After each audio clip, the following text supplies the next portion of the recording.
You will not lose hope. Hindi ka dapat mawalan ng pag-asa. Alam niyo bang sa Biblia may sikreto para ma-overcome natin ang stress at mga problema, lalo na sa ating trabaho? Filipos 4:6, ganito ating mababasa. Babasa po ako. Huwag kayong mga balisa sa anumang bagay. So maraming bagay na maaaring ikabalisa ng tao.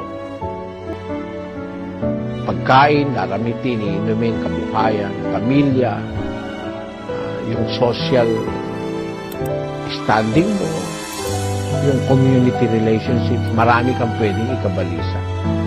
At ang malaking bulto nito sa pamilya at sa trabaho. Pero mayroong sinasabi ang salita ng Diyos, huwag kayong mga balisa sa anumang bagay, kundi sa lahat, nakita niyo yun? Sa lahat ng mga bagay.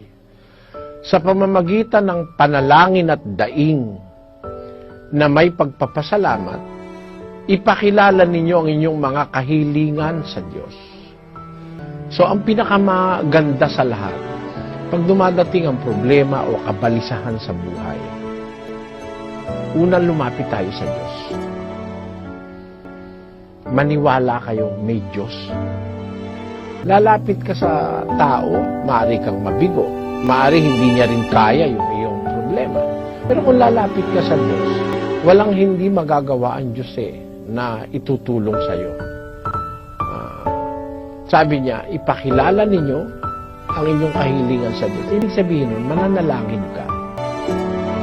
Pagkatapos mong manalangin, yung ikinababalisa mo, yung problema mo, bigay mo sa Diyos. Yun ang sikreto nun. Alam niyo kung bakit? Basahin natin ang unang Pedro 5:7. Na inyong ilagak sa Kanyang lahat ninyong kabalisahan, sapagkat kayo'y ipinagmamalasakit niya